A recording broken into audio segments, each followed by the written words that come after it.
One of the worst missed calls I think I've ever seen in basketball. Te-Hina Paopao, she hacked Caitlin Clark. Her arm is like being grabbed by Te-Hina Paopao and she does take it off. And then when the refs don't call the bear hug. The footage just dropped, and it's worse than anyone imagined. This is another year and another case of WNBA referees not making the right calls when it comes to Caitlin Clark. The WNBA is physical and she just needs to get over it. In slow motion, under the bright lights, Caitlin Clark was grabbed, shoved, and outright attacked on the court by multiple Atlanta Dream players.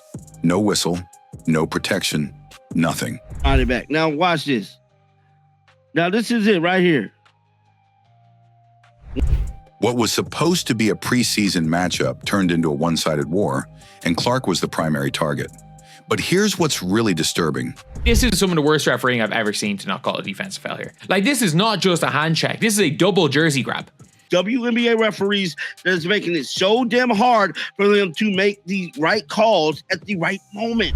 Not only did the refs ignore the blatant contact, but the internet turned on Clark again. Instead of outrage over the physical abuse, people are blaming her.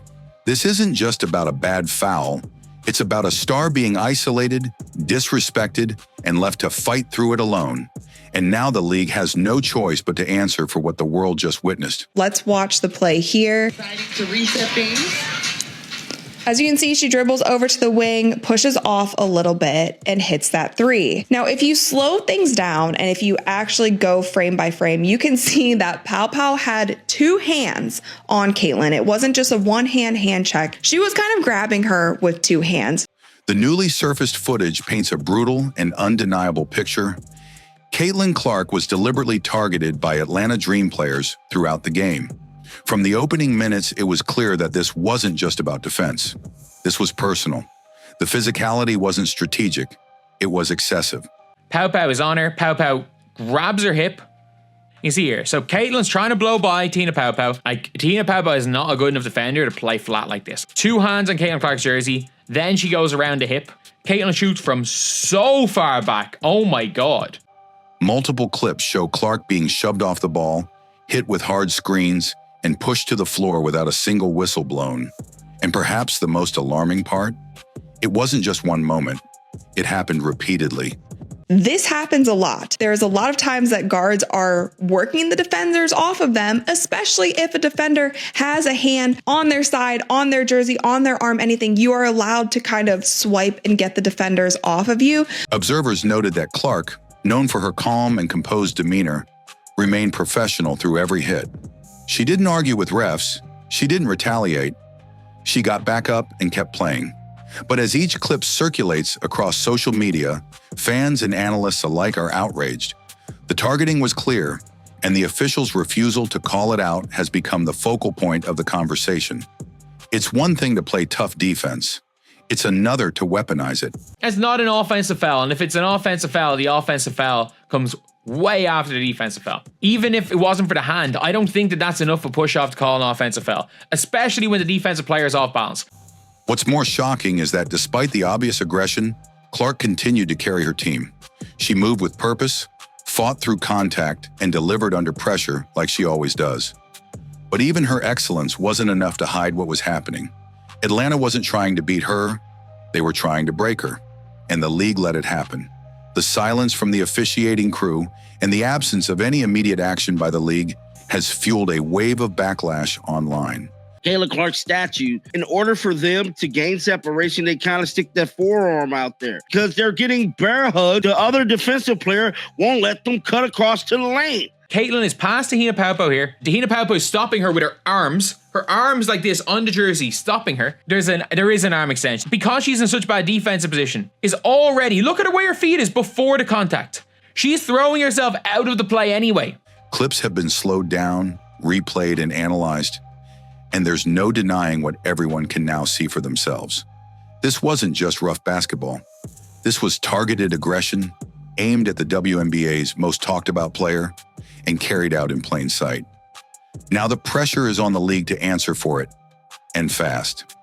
As the footage continues to circulate, what's becoming disturbingly clear is that this wasn't just a moment of heated competition. It was a pattern of deliberate, unchecked aggression aimed at Caitlin Clark. It is a mad situation just all around when it comes to Caitlin Clark, because it's very clear that she is way stronger. Caitlin has always been an underrated athlete. She's the fastest player in the league to me with the ball in her hands. And she was the best guard finishing around the rim last year. She shot a bunch of it, and it's been the whole preseason where it looks to me like on her deepest shots, she is just getting them off like they're nothing, like they're routine, because nobody else is shooting from this distance regularly, and she's doing it with a flick of the wrist. How easily it looks like she's shooting those threes and hitting those threes in the clip that she's doing it, going to the rack, all these various things that show she's even stronger than she was a year ago. And you see it in the strong numbers. I mean, 13 points, 6 boards, 7 assists in 23 minutes of action. Every possession she touched the ball, someone from the Atlanta Dream was right there. Not just defending, but physically imposing, pushing, grabbing, and bodying her with no regard for the rules. And while aggressive defense is part of the game, what was captured on camera goes far beyond that line. It was targeted, strategic, and consistent. And the officials, silent.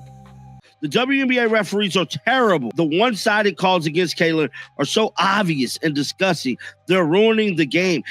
If the referees do not get this whole situation together with this Caitlin Clark thing, fans is finna stop watching this sport. The situation has now sparked a firestorm of debate across sports media. Analysts are breaking down frame-by-frame footage showing multiple instances of what should have been flagrant fouls. Arm yanks, forearm shoves, shoulders thrown into her chest, and even off-ball contact that looked more like personal attacks than basketball plays. Caitlin Clark, her arm is like being grabbed by Tina Paopao, and she does take it off. She's trying to gain separation to shoot a three. But I've never, this is some of the worst refereeing I've ever seen to not call a defensive foul here.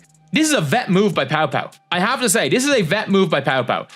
And yet not a single technical, no flagrant reviews, not even a warning.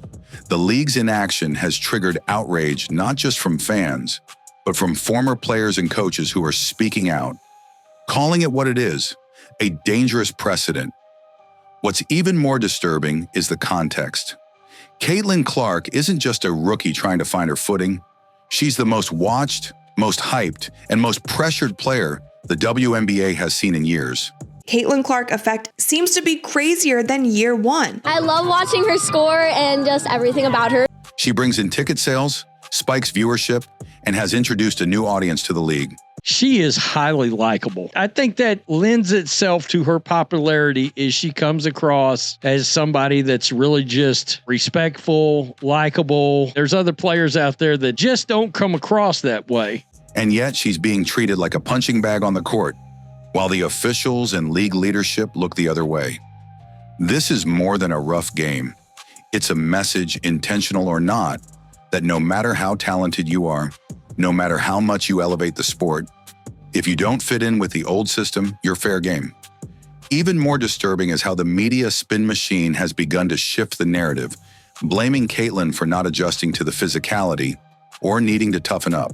She's going up against Paopao and she does a step back three. She hits it, but the internet is going wild for this because they are complaining about her pushing off with her left arm. But anyone watching that footage knows this wasn't just physical play. It was bullying under the mask of competition. And while Clark has remained composed and silent in the face of all of it, her body language said enough. She played through pain, kept getting up, and never once lost her focus. WNBA rumors suggest Caitlin Clark will be among the first stars making $1 million annually. The most notable of which is, y'all already know who, the needle mover, Caitlin Clark. That's not just toughness, that's leadership, that's professionalism, that's greatness under fire. But the real question now is for the WNBA. How long will they allow this to continue? How many games will go by before they step in and protect the very player who is saving their season? The silence is no longer just frustrating, it's dangerous. Because if this level of aggression continues unchecked, it's not just about one game or one team. It becomes about whether the league values its future or is willing to let it be beaten down one uncalled foul at a time. A fan took this like iPhone footage of the Indiana Fever doing a workout after that game against the Atlanta Dream. And it was Caitlin, it was Brianna Turner, Jaylen Brown, and Natasha Howard. They were working out in the hallway and just doing like some simple lifting. And then also you can see here, Sophie Cunningham comes out of the locker room and she is wearing a boot. As the backlash builds, the conversation is now shifting from what happened on the court to what it says about the culture surrounding Caitlin Clark's rise. And the uncomfortable reality is this: her success is clearly threatening to some. The level of physicality she faced against the Atlanta Dream wasn't just hard defense, it was rooted in resentment. Resentment that a rookie, a white guard from Iowa, has become the face of the league seemingly overnight. See that? Do the step back. She had to step back because she knew she didn't have any area here. See, this is the photo that went viral. Resentment that she's commanding headlines, endorsement deals, and selling out arenas while veterans struggle for the same spotlight. And that resentment, whether spoken or silent, is now showing up in the most dangerous way, through intentional, unpunished violence on the court. But this isn't just about one game. Other teams are watching. Players are taking notes. And now that they've seen the league and referees let Clark get manhandled without consequence, it sets a tone. You can rough her up and get away with it. That's not just bad officiating, it's a failure of leadership. So in 2024, she averaged 16.5 points per game, 4 assists, 5.5 rebounds. She shot 37% from the field and 31.8% from three. Now, if you look at her preseason in 2025, she only played 2 games in this preseason, and one was against that Brazilian national team. She played 21 minutes. She averaged 14.5 points, 6 assists, 6 rebounds. She shot 52.5% from the field and 50% from three-point range. Because if the WNBA won't enforce basic standards of fairness, they're not just putting Clark at risk, they're sending a message to every other rising player. Your success might cost you your safety, and yet through all of it, Clark's response has remained composed and professional. She hasn't lashed out. She hasn't demanded special treatment. She's shown up, taken the hits, and continued to deliver. That's why this moment matters so much, because she's not just enduring the game, she's exposing the cracks in it. The footage doesn't lie, and neither does the silence of the officials who stood by as it happened. Caitlin Clark is the GOAT. She signed my jersey. I'm so happy. I'm crying. I'm so happy. This is the best day ever. They went the extra mile just to watch her play here. This is great news for women's basketball, period. Now, the WNBA has a decision to make. They can protect their players, all players, or continue letting petty rivalries and politics turn into dangerous play. Caitlin Clark has made it clear she can take the heat, but the longer the league allows this kind of behavior to go unchecked, the more they risk not just their credibility, but the health and longevity of the very player driving their future. This isn't just about basketball anymore. It's about responsibility. What happened on that court wasn't just a physical game, it was a warning. That's nice. And she was shooting the shit out of it. Of course she was. Right. So she was shooting the shit out of it. And she's the face of the league. Agreed. She's the face of the league. Agreed. Just have nothing but great things to say about who she is as a person. Just so welcoming and so warm as an individual that she can have a conversation with anybody. She's cut from the same cloth as me in that regard. You know what? Us Midwesterners, we tend to just, accept everybody with open arms. She was so kind to my family and everyone in the suite when she came to KC. So huge fans of Caitlin Clark. It is a mad situation just all around when it comes to Caitlin Clark, because it's very clear that she is way stronger. Caitlin Clark, the brightest star the WNBA has seen in years, was blatantly targeted, pushed, and punished simply for being great. And the silence from the referees, the league, and those in charge speaks louder than any highlight reel ever could. She didn't ask for special treatment, just fairness. But if the league refuses to protect the very player filling their arenas and raising their profile, then they're failing the game itself. Caitlin Clark is still standing, still shining, and still leading. But make no mistake, the WNBA is now on the clock, and the world is watching. They will recognize, her game, but they won't recognize her impact. Everybody now has an opportunity to pull up their chair and have a seat. Who's going to be the next face of the NBA? We don't get to decide that. The marketplace decides that. The people have chosen Caitlin Clark.